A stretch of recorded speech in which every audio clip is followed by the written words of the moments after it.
Hello guys, ഞാനും മാളുടെ എങ്ങോട്ട് പോകണമെന്ന് വെച്ചാൽ ഞങ്ങൾ ദന്തിസ്റ്റിനെ കാണും. മാളുൻ്റെ പല്ലെടുക്കണം, പുഴുപ്പല്ല് അടയ്ക്കാണ്ട്. പിന്നെ എനിക്കിന്ന് ഒരു മൈനർ സർജറിയെ കൊണ്ട് പല്ലിൽ കമലയിലാണ് ഞാൻ കാണിക്കുന്നത്.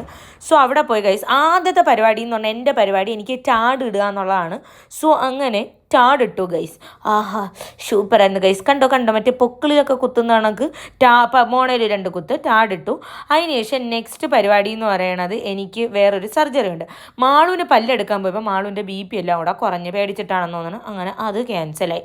അതിനുശേഷം നെക്സ്റ്റ് ഇനി അടുത്ത് എനിക്ക് സർജറി ഉണ്ട്. ഇതായി കോർട്ടിക്കോട്ടമി ചെയ്യാൻ വേണ്ടിയിട്ട് പോവാണ്. സോ ഈ ഗ്യാപ്പ് അടയാൻ വേണ്ടിയിട്ടാണ് നമ്മൾ ചെയ്യുന്നത്. ഓക്കെ ഗൈസ്, ഇതാ നമ്മൾ എൻ്റെ ലുക്ക് കണ്ടു. എനിക്ക് എന്നെ കണ്ടിട്ട് വാവ് എന്നൊക്കെ പറഞ്ഞ് കണ്ണിൽ ഗ്ലാസ്സൊക്കെ വെച്ച് തല തുണിയൊക്കെ ഇട്ടിരിക്കുകയാണ്. സോ ഗൈസ്, ഫൈനലി എൻ്റെ വായി കണക്കായി. വേറെ ഒന്നുമല്ല, വായിക്കകത്ത് ഫുള്ള് പഞ്ഞി വെച്ചേക്കാണ്. അപ്പം അതുകൊണ്ട് ഒന്നും ചെയ്യാൻ വേണ്ടിയിട്ട് പറ്റില്ല. എൻ്റെ മോണ കാട്ടൽ ചടങ്ങിന് ഇനി കാണിക്കാൻ വേണ്ടി പറ്റില്ല. ഒരു ജ്യൂസും കുടിച്ച് എന്തിയും വലിഞ്ഞ് വീട്ടിൽ പോണി ടാറ്റ ബൈ ബൈ.